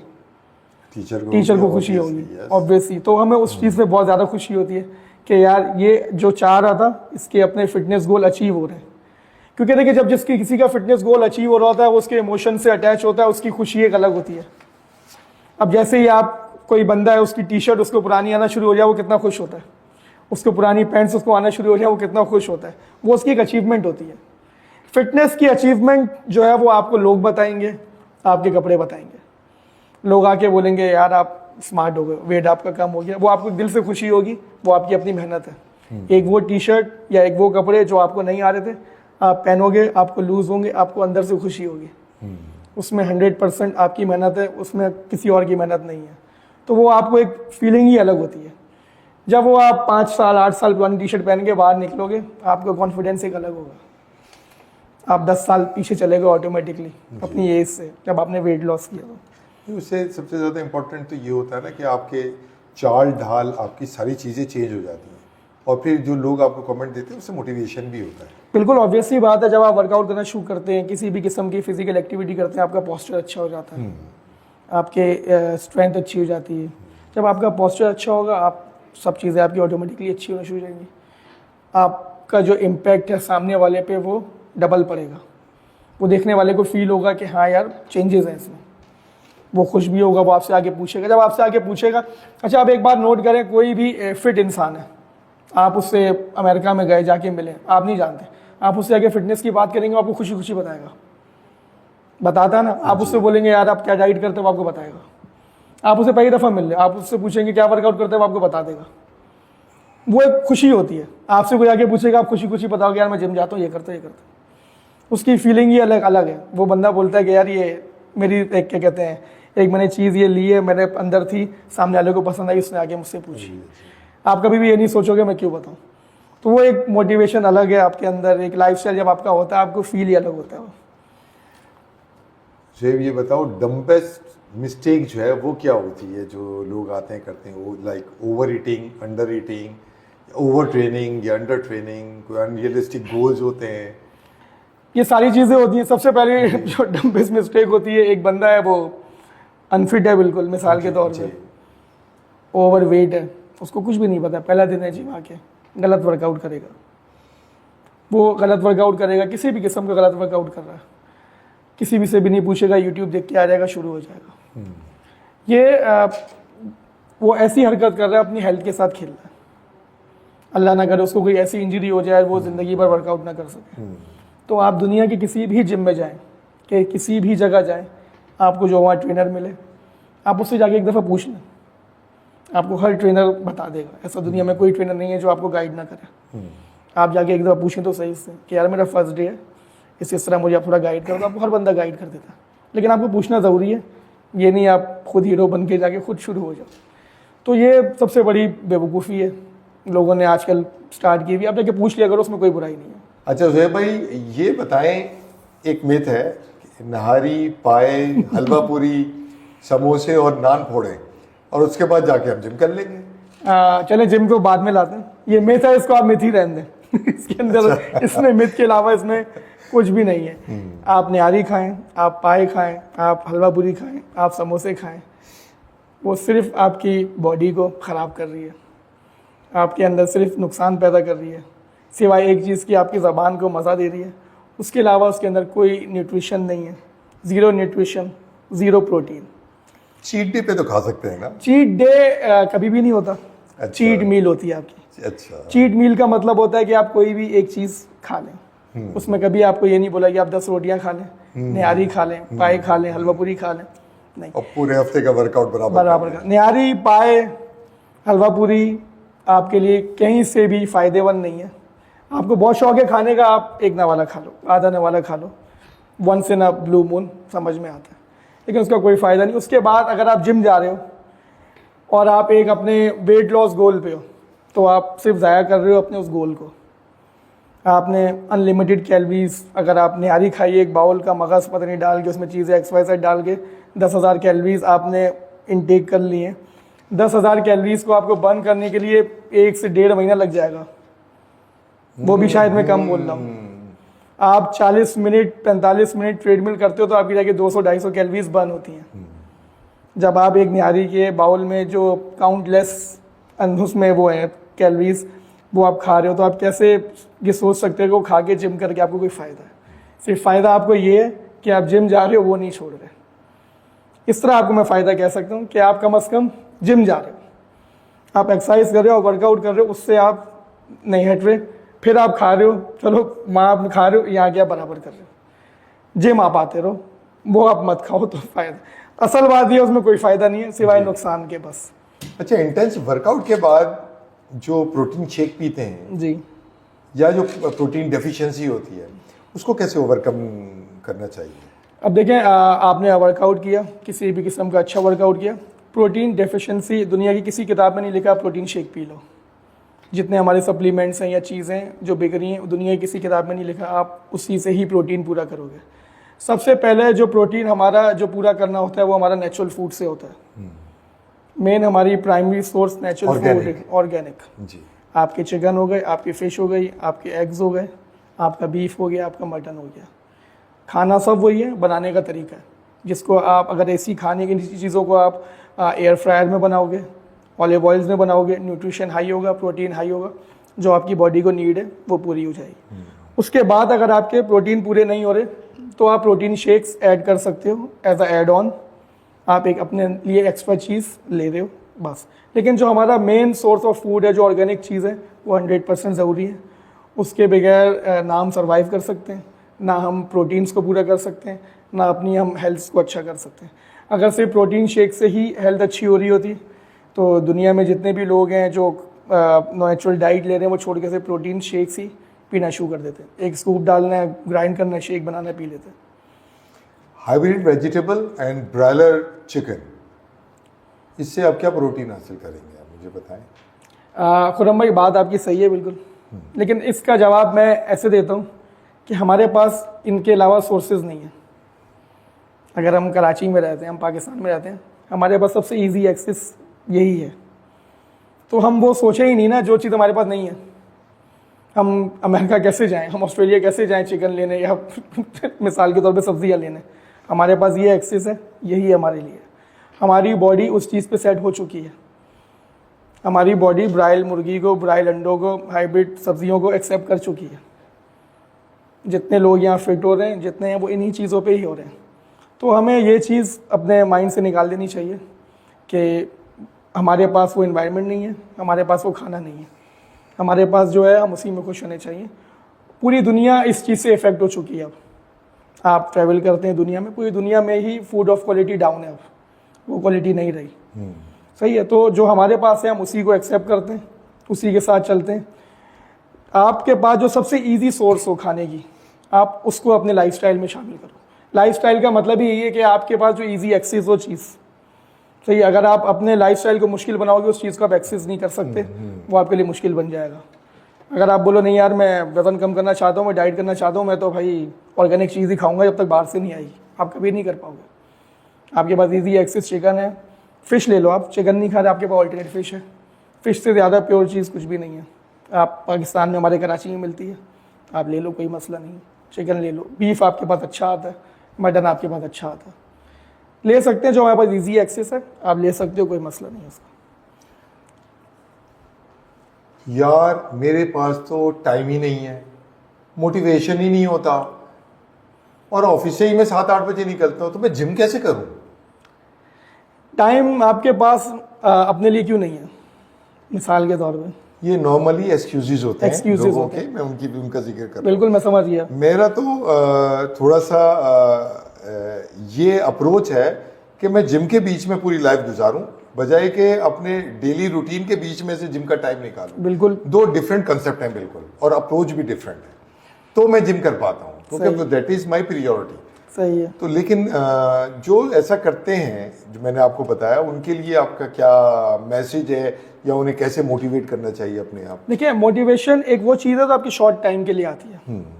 सही है। सबसे पहले मोटिवेशन, हमने एक वीडियो देखी, उसमें बहुत अच्छा एक बॉडी बिल्डर है, बहुत अच्छा एथलीट है, मॉडल है, उसको देख के हम मोटिवेट हो गए कि यार जिम जा रहा हूँ। उठे, जिम गए, या किसी भी किस्म का वर्कआउट किया, ख़त्म, मोटिवेशन ख़त्म, वर्कआउट ख़त्म। आपको थोड़ा डिसिप्लिन करना पड़ेगा अपनी ज़िंदगी में।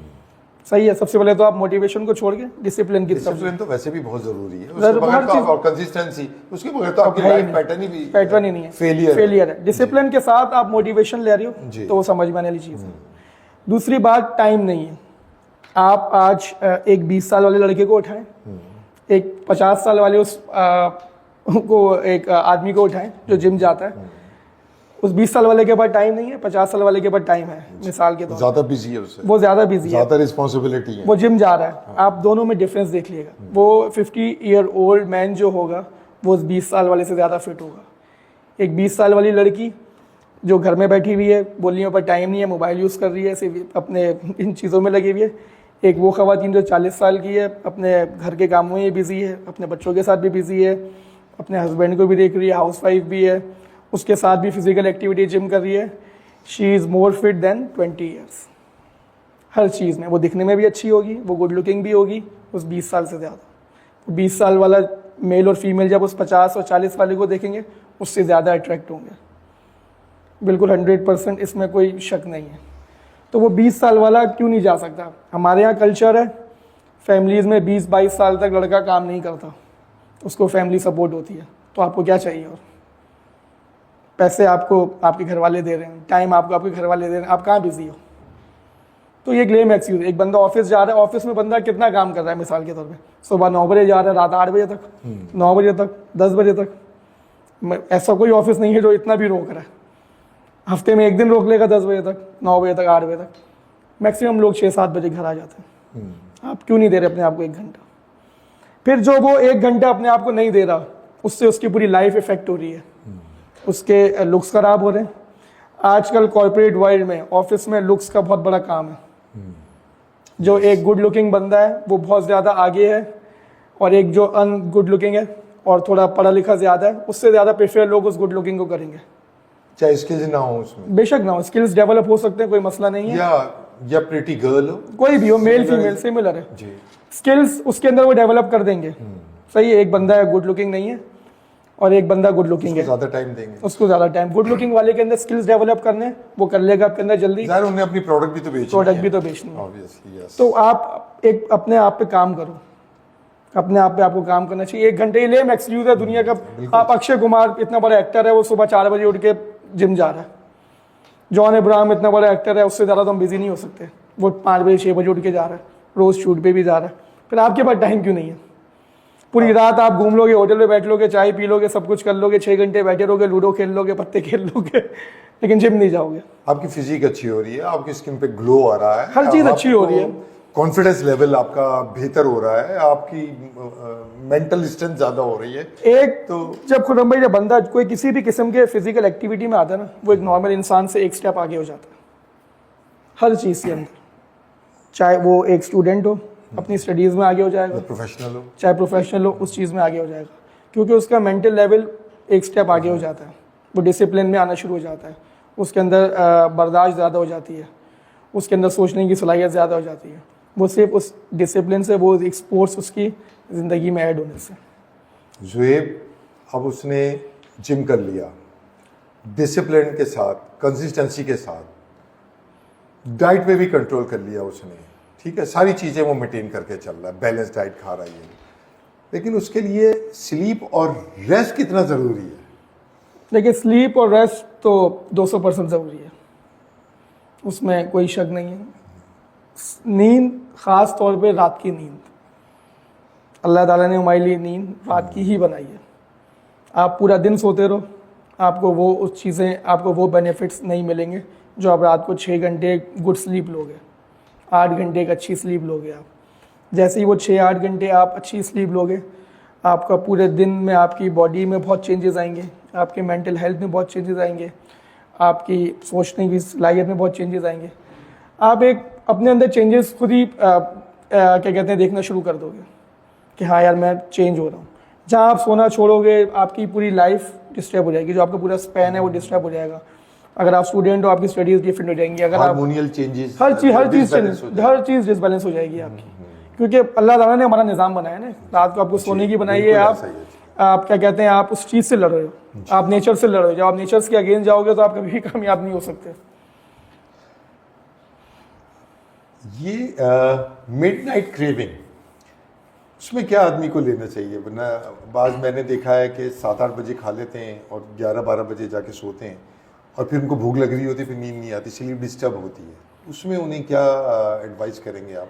ऐसा लाइट ले लेंगे जिससे उनकी स्लीप भी नॉर्मल हो जाए और मिडनाइट क्रेविंग आपको कभी होगी ही नहीं। जी, पहली बात, अगर आपका दिन बहुत अच्छा गुजरा होगा, अगर आपने दिन अपने मुताबिक गुजारा होगा, एक अच्छा आप स्टूडेंट हो या बिजनेसमैन हो या कोई भी, आपने अच्छा वर्कआउट किया है, अपना पूरा दिन अच्छा गुजारा है, आपकी बॉडी एक 8-9-10 बजे थक चुकी होगी, वो उस रेस्ट मूड में जाना चाह रही है। जब आप खाना खाओगे तो वो 8-10 घंटे सोएगी, लाजमी सी बात है जी। तो वो आपको मिडनाइट क्रेविंग कहीं है ही नहीं। अब 7-8 बजे मैं एक्सप्लेन कर देता हूँ थोड़ा सा, ऐसा होता है, मेरे साथ भी इशू होता है। सही है, 7-8 बजे खा लेते हैं, मेटाबॉलिज्म बहुत अच्छा है, सही है, वर्कआउट करके आए, डाइजेशन हो गया, 1 घंटे में 2 घंटे में खत्म हो गया। अब 10 बजे या 11 बजे भी अगर आप सही है, नॉर्मली आपको पता है बड़े शहरों में, कराची, लाहौर वगैरह, आप सब लोग लेट ही सोते हैं, नॉर्मली रूटीन है। तो उसमें फिर भी कुछ उन्हें क्या एक डेट ले लेनी चाहिए उन्हें, या दूध पी लेना चाहिए, या और क्या चीज़ ऐसी है जो वो इसके लिए आप सबसे पहले कोशिश करें आप कोई प्रोटीन वाली चीज़ लें, सच एज आप टिक्का खा लें, अच्छा, चिकन सैंडविच खा लें, हाफ पीस ले लें, हाफ पीस ले लें, चिकन सैंडविच खा लें, कोई बीफ सैंडविच खा लें, कोई आप ऑर्गेनिक चीज़ ले लें। जैसे आपने डेट्स की बात करी, सही है, कोई मसला नहीं है, डेट्स ले लें। दूध के मैं हक में नहीं हूँ, क्योंकि दूध की क्वालिटी हमारी इतनी अच्छी नहीं है कि हम उसमें फैट्स फिर ज़्यादा हो जाते हैं, फिर वो आपको रात को सोने में इशू करती है। तो वो चीज़ लें जो जिसमें प्रोटीन हाई हो, कार्ब्स कम हो, फैट्स कम हो, तो उससे क्या होगा, आपको वो डाइजेस्ट भी जल्दी होगी। सोते हुए जो आपके डाइजेशन का जो काम प्रोसेस हो रहा है, उसमें वो डाइजेस्ट भी आराम से हो जाएगा, आपका मैदा भी ख़राब नहीं होगा, आपको रात को सोते हुए भारीपन भी नहीं होगा, आपको नींद भी अच्छी आएगी, आपको नींद भी अच्छी आएगी। अक्सर लोगों की ये शिकायत होती है कि हमने रात को भूख लगी, कुछ हैवी खा लिया, जब वो सोने जाते हैं तो वो सो नहीं पाते, मैदा ख़राब, डकार, XYZ चीज़ें इस तरह की उनको आना शुरू हो जाती है। क्योंकि जाहिर सी बात है, रात को 3 बजे आप कुछ हैवी खाओगे तो वो कैसे डाइजेस्ट करेगी बॉडी? खा के आप लेट गए, सो गए, फैट वो अलग बना रही है, मोटा आपको अलग कर रही है, और फिर आपका मैदा अलग ख़राब कर रही है। सुबह आप उठे हुए आपकी नींद भी डिस्टर्ब, हर चीज़ डिस्टर्ब। तो प्रोटीन रिच चीज़ें लें, जिसमें प्रोटीन ज़्यादा हो, फैट्स कम हो, वो चीज़। अभी वाली सारी बातें तो बहुत सारी हो गई। ये बताया, आप बचपन में शरारती थे, लड़ाका थे या सोबर थे? नहीं, मैं अभी भी बच्चा ही हूँ। सोबर में यू आर इनोसेंट, मासूम तो आप लगते हैं। लेकिन मैं सोबर कभी भी नहीं था। अच्छा, मैं शुरू से शरारती था, शुरू से लड़ाका था, और आज भी हूँ। लड़ाई का शौक था, चुकाई पिटाई वगैरह करते थे या पिट के आते थे? नहीं, पिटे कम है, मारा ज्यादा है। अल्हम्दुलिल्लाह आज तक। तो किन बातों में कोई ऐसा दिलचस्प वाकया हो लड़ाई का? बातें तो खुदम भाई, तो बस गुस्सा हमारा थोड़ा तेज है, अच्छा। किसी ने देख भी लिया तो फड्डा हो गया, बस हो गया तो हो गया फिर। हाँ। बस जब आपको पता है सीरियस, वो बहुत ज्यादा सीरियस भी हो गया, आपको पता है कभी हड्डियां तोड़ी, कश्मीरी सर लोग फाड़ा, हैं, बस वो फिर जो हाथ में आया वो मार दिया बस। फिर किसी का सर भी फट गया, किसी की हड्डी भी टूट गई, फिर आश्रय नहीं रिजॉल्व कैसे हुआ? रिजॉल्व फिर जो उस वक्त बड़े होते थे वो आ जाते थे, जिरगा बैठा, बड़े आ गए, उन्होंने बातचीत करी। हम तो नहीं तैयार होते थे करने को, आपको पता है, हम तो नहीं मानते थे। फिर बड़े बोलते थे भाई सॉरी कर लो, इसका नहीं होता, फिर खैर बात इस तरह खत्म हो जाती थी। स्कूल वगैरह में टीचर्स के साथ या अपने क्लासमेट्स के साथ भी? नहीं, टीचर्स के साथ तो कभी नहीं किया अल्हम्दुलिल्लाह। अच्छा, जो बड़े उनकी इज्जत करते थे, आज तक करते आ रहे हैं। क्लासमेट्स, जाहिर सी बात है, स्कूल का टाइम आपका सबसे अच्छा टाइम होता है, तो उसमें फड्डे भी हुए, घूमना फिरना भी हुआ, बाहर जाना भी हुआ, मतलब अनलिमिटेड स्टोरीज है। मेरी जिंदगी समझे बाहर घूमने फिरने में बहुत ज्यादा गुजरी है। अच्छा। तो मैं ट्रैवलिंग बहुत की है आपने? ट्रैवलिंग मतलब आउट ऑफ कंट्री तो नहीं, इन कंट्री, इन सिटी, इस तरह, मतलब समझे में इलाके में फुटपाथ पर होटलों में बैठने वाला बहुत था, इसलिए। तो आपके फ्रेंड्स कितने हैं? फ्रेंड्स मेरे बहुत हैं। अच्छा, मेरी नेचर ऐसी है, मैं जिससे ही मिलता हूँ बहुत जल्दी फ्रेंडली हो जाता हूँ। वो तो मैंने देखा है, जहाँ जाते हैं जो आपकी नेटवर्किंग है, सारे फ्रेंड्स हैं, वो आपको बहुत रिस्पेक्ट के साथ और अदब के साथ जो है वो आपका कोई रेफरेंस भी होता है तो वो बहुत अच्छे से आपका नाम लेते हैं। बिल्कुल ऐसे ही, और आंखों में मोहब्बत होती है उनकी। बिल्कुल ऐसे ही लोग। इनफैक्ट मैं एक एक्सपीरियंस बताता चलूं कि आपने मुझे हेयर ड्रेसर के पास भेजा था, तो वो he refused to take his charges। वो मैं बहुत ज़बरदस्ती उसको देकर आया, उसने कहा नहीं जी मुझे नहीं चाहिए, अब ऐसे रेफरेंस ही है। तो मतलब जाहिर है आप गिव एंड टेक होता है आजकल की कमर्शियल लाइफ में, और आजकल की जिस तरीके से ये दौर चल रहा है उसमें नॉर्मली ये वाली चीज़ें कम होती जा रही हैं। अब खुरम भाई, मेरा सोचना ये है कि मैं सामने वाले से एक्सपेक्ट नहीं करता ना, मेरी सोच ही नहीं है ऐसी कि यार मैं इसको दूँ तो मैं इससे कुछ लूँ। मैं बोलता हूँ आप अच्छे हो तो सब अच्छे हैं, मुझे नहीं लगता कि कोई बुरा होगा। बेशक आप बोलें यार ये बहुत बुरा है हुआ है, मैं बोलता हूँ मेरे साथ अच्छा है वो, मैं कैसे मानूँ वो बुरा है। मेरी नेचर ऐसी है, मेरे लिए सब अच्छे हैं। मैंने आज तक सोचा ही नहीं किसी के लिए कि वो कोई बुरा है, तो मेरे साथ आप कोई भी बैठा होता है वो अच्छा ही होता है। जिम में आपका बहुत ही एरोगेंट किस्म का क्लाइंट आ गया, तो आप उसको कैसे टैकल करते हैं? सारे ऐसे क्लाइंट्स हमारे जिम में आए जिन्होंने मैं बोला कि यार ये ऐसा क्लाइंट है, वैसा क्लाइंट है। मैंने कहा चलो आप मुझे दो, मैं देखता हूँ। लेकिन जब मैंने उससे जाके बात करी, सब कुछ करी, वो सही अच्छा है। जब मैं आपको बोला ना, मैं अच्छा हूँगा तो सब अच्छे हैं।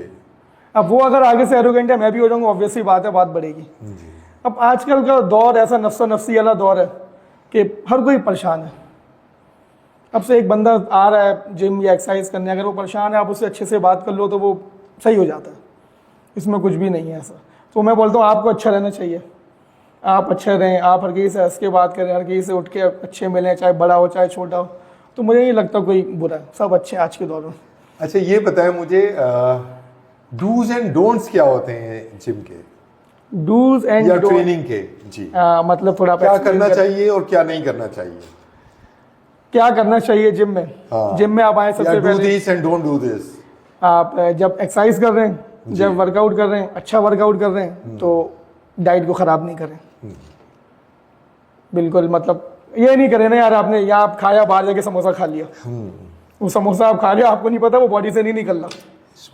स्मोकिंग आप नहीं करो। ड्रग्स, देखिए ड्रग्स और स्मोकिंग तो एक ऐसी चीज है, वो तो बैंड है जी, वो तो है इलीगल ना, तो हम इलीगल चीज की तो बात कर ही नहीं सकते, वो तो दुनिया के हर इंसान ने बोल दिया। मैंने देखा है जिम के अंदर वेपिंग कर रहे होते हैं, ये आजकल ट्रेंड बन गया, लेकिन ये बहुत बुरी चीज है। वेप मैं बोलता हूँ सिगरेट से ज्यादा खतरनाक चीज है। वेप का सबसे बड़ा ड्रॉबैक हमारी जिंदगी में, लाइफस्टाइल में ये हुआ कि वेप को हम बड़े छोटे की नजर में बुरा नहीं समझा जाता। आप सिगरेट बैठ के, हम अपने बड़ों के सामने, भाई के सामने, मामू के सामने नहीं पी सकते, वेप पी लेते हैं।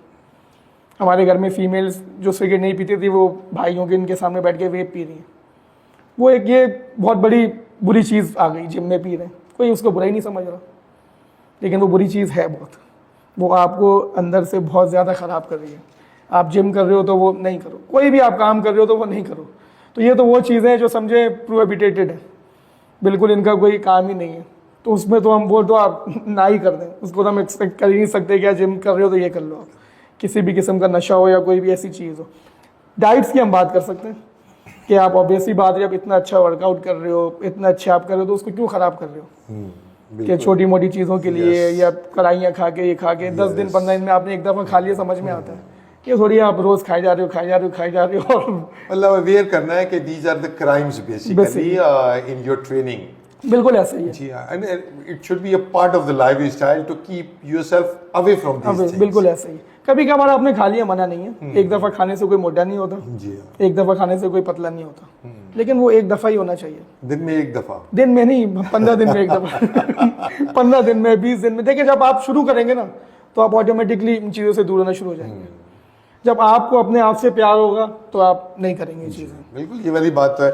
अच्छा मुझे ये बताओ ज़ुएब का फ्यूचर क्या है और ज़ुएब आज से 5 साल के बाद क्या होगा, उसकी क्या प्लानिंग है? देखिए फ्यूचर की प्लानिंग मैं नहीं करता जी, क्योंकि अल्लाह ताला जहाँ लेके जाएंगे वहाँ चले जाएंगे। जी, अल्हम्दुलिल्लाह आज जहाँ मैं हूँ बहुत खुश हूँ।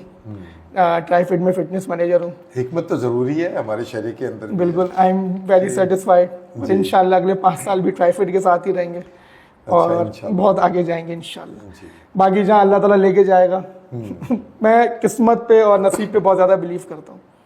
होना भी चाहिए ऑब्वियसली। मैं समझे मेरा 100% बिलीव है, किस्मत नसीब, मतलब आपने अल्लाह ताला के ऊपर बिल्कुल, छोड़ा है, 100%। ये ईमान है आपका कि 100%। इसमें कोई देखे, वरना मैंने नहीं सोचा था कभी कि मैं यहाँ बैठा हूँगा या ट्राईफिट में होऊंगा। वो अल्लाह ताला खुद ही रास्ते बनाता है, हम खुद ही पहुँच जाते हैं। यानी आप ये कहना चाहते हैं एहसान ना खुदा उठाए मेरी बला, कश्ती खुदा पे छोड़ दूं लंगर को तोड़ दूं। बेशक, बिल्कुल। लेकिन देखिए जिसका बिलीव अल्लाह ताला से बड़ी तो कोई चीज़ नहीं है ना इस दुनिया में। हमारा बिलीव उन्हीं पे होना चाहिए। बहुत मजा आया आपके साथ और बहुत अच्छी चीज़ें आपसे सीखने को मिली, हमें भी और हमारे ऑडियंस के लिए भी। होपफुली लोग उस पर अमल करेंगे इंशाल्लाह। और हमारे लिए भी बहुत अच्छा था। इम्प्रेसिव हैं आप बहुत माशाल्लाह, और इतना लेवल 3 के बावजूद भी आप डाउन टू अर्थ हैं। और मैंने आपको जिम में भी देखा है और वो आप सबको हेल्प आउट करते हैं अपनी कलीग्स को भी, बहुत अच्छी बात है।